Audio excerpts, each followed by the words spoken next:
नमस्कार, मैं हूं कनुप्रिया सत्तन और आप देख रहे हैं लाइव टीवी समाचार। आइए नजर डालते हैं आज की कुछ खास खबरों। पंचायती राज में महिला सशक्तिकरण की भूमिका पर कार्यशाला का हुआ आयोजन। देश की प्रखर नेत्री व पूर्व सांसद व ऑल इंडिया महिला कांग्रेस की पूर्व अध्यक्ष विप्लव ठाकुर समेत केंद्रीय व प्रदेश के नेताओं की रही उपस्थिति। छत्तीसगढ़ विधानसभा, भारतीय संसदीय संस्थान जनसंख्या एवं विकास नई दिल्ली एवं एशियाई संसदीय मंच जनसंख्या एवं विकास जापान द्वारा महिला सशक्तिकरण एवं सशक्त विकास कार्यों की प्राप्ति हेतु पंचायती राज संस्थाओं की भूमिका विषय पर कोरबा के ट्रांसपोर्ट नगर स्थित राजीव गांधी ऑडिटोरियम में एक कार्यशाला आयोजित की गई, जिसमें मुख्य अतिथि के रूप में डॉक्टर चरणदास महंत, अध्यक्ष छत्तीसगढ़ विधानसभा अध्यक्षता विप्लव ठाकुर, पूर्व सांसद एवं उपाध्यक्ष IAPPD, विशिष्ट अतिथि के रूप में अनिल भेड़िया, महिला बाल विकास मंत्री छत्तीसगढ़ ज्योत्सना महंत, सांसद कोरबा लोकसभा क्षेत्र छाया वर्मा, पूर्व राज्यसभा सांसद छत्तीसगढ़ मोहित राम केरकेट्टा, विधायक पलिता नाखार विधानसभा, पुरुषोत्तम कंवर विधायक घटकोरा, शिवकला छत्रपाल सिंह कंवर अध्यक्ष जिला पंचायत कोरबा एवं पंचायत महिला जनप्रतिनिधियों में उपस्थित हुआ। कार्यशाला का मुख्य उद्देश्य चयनित महिला जनप्रतिनिधियों को संबंधित ग्राम पंचायतों में उनके अधिकारों कर्तव्यों के बारे में पंचायती राज व्यवस्था के अंतर्गत गहराई से जानकारी देना था।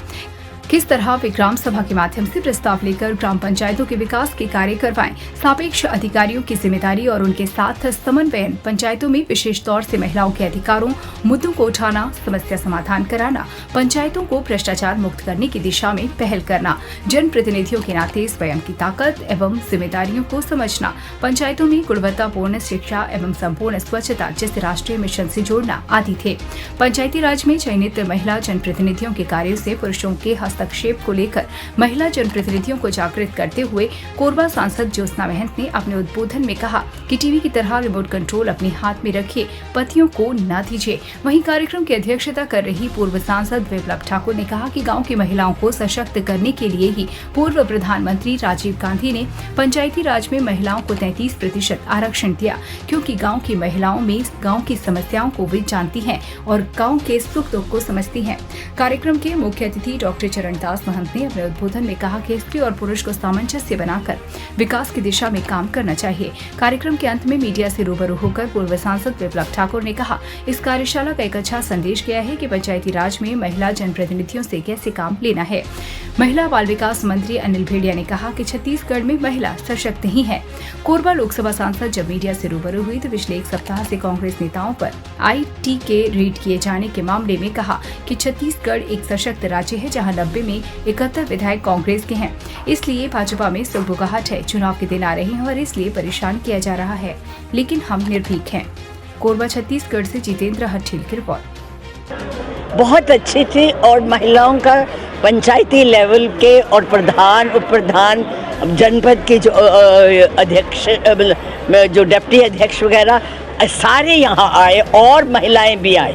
इससे ये बहुत ही सफलता और एक मैसेज गया है सब में कि पंचायती राज का बहुत बड़ा महत्व है और उनको जिस तरह से काम करना चाहिए वो उनको बताया गया, उसका एक मैसेज गया और बहुत ही सफल ये प्रोग्राम था। फिर भी महिला सशक्तिकरण की दिशा में कार्य तो होता है, लेकिन जब पंचायती राज हो या कहीं पे भी हो, जब वो जीत के आती है तो SP सरपंच पति या सरपंच प्रतिनिधि जैसे पद सबसे पहले सामने आता है। तो वही तो कहा गया है, वही उनको बताया गया है कि आप अपने अधिकारों को, आप अपनी ड्यूटी को समझिए। उनको क्यों आने देती हैं आप हैं उस कुर्सी पे, आप बैठी हुई हैं, आपके नाम पे वो कुर्सी चल रही है, क्यों आने देती? और जो पुरुष भी है, यही तो मैंने कहा कि पहले तो माइंडसेट पुरुषों का करना है, उनसे वो देखते हैं कि ये पावर हमारे साथ जा रही है। यही मैंने कहा है कि पुरुषों को महिलाओं को साथी समझना चाहिए, उनको प्रतिस्पर्धा का प्रतीक नहीं मानना चाहिए।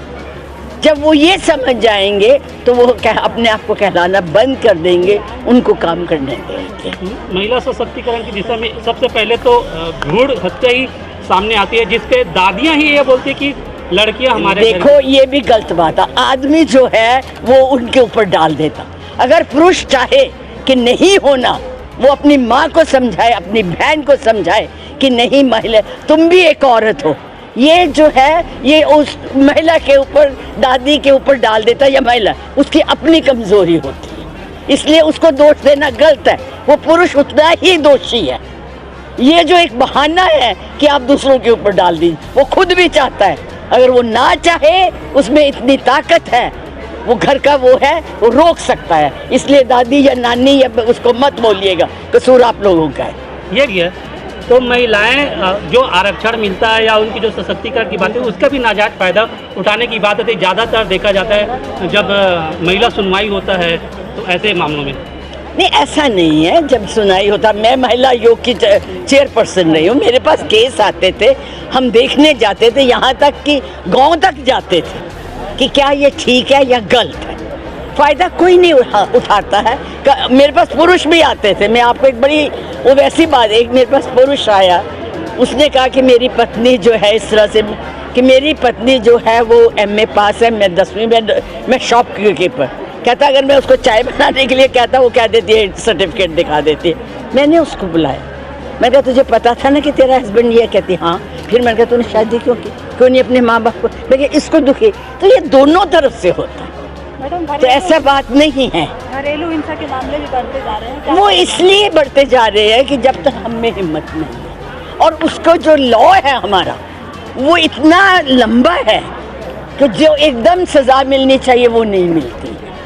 और इस तरह से कर करा के जो वो उसमें वो छूट जाते तो उनके उत्साह बढ़ जाते हैं। घरेलू हिंसा जो है वो थोड़ा बहुत हम पे भी है। और तभी तो मैंने कहा मेरा सबसे बड़ा यही था कि हमें आदमी का माइंडसेट उनको अवेयर करना है। जब तक वो अवेयर नहीं होंगे, ये जितने हमने कानून बनाए वो ठीक तरह से लागू नहीं करेगी, काम करेगी।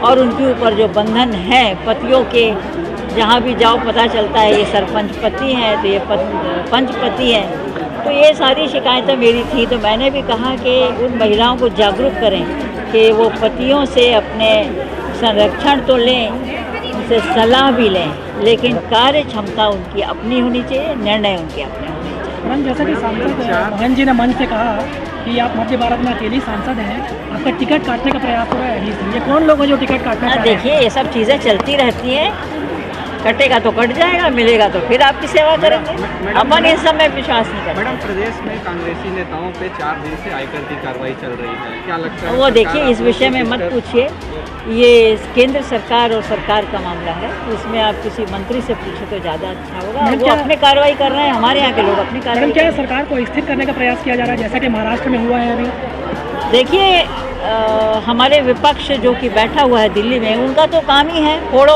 और अपना राज करो। तो वो भी, अब छत्तीसगढ़ बहुत सशक्त प्रदेश है इस समय भारतवर्ष में। कांग्रेस यहाँ बहुत सशक्त है और 90 में से 71 जहाँ विधायक हों, तो वो तो वैसे भी उनमें सुखबुगाहट चल रही है कि हम छत्तीसगढ़ को कैसे डाउन करें। तो उनका तो है ही है ये काम, परेशान करना। जब देख रहे हैं कि वो अब चुनाव आ गए हैं तो उनका कार्यक्रम शुरू हो गया है, लेकिन वो हम लोग निर्भीक हैं, हम लोगों ने कोई गलत काम नहीं किया है। हम लोग इस सरकार फिर से छत्तीसगढ़ में कांग्रेस की सरकार लाएंगे और इस क्षेत्र की सेवा करेंगे। मैडम, अंदरूनी कलह जो कांग्रेस की है, या किस तरह से माना जाए कि देखिए, ये गलत बात है, कोई अंदरूनी कलह नहीं है। हम लोग सब एक हैं और जब चुनाव आएगा तो इसका परिणाम भी आपको बताएगा कि हम सब एक होकर लड़ेंगे। कांग्रेस कभी विभक्त नहीं हो सकती। चलो बस, अभी के लिए बस इतना ही। बाकी खबरों का सिलसिला लगातार रहेगा जारी। अगर आप रहना चाहते हैं हर वक्त अपडेटेड, देखते रहिए लाइव टीवी समाचार।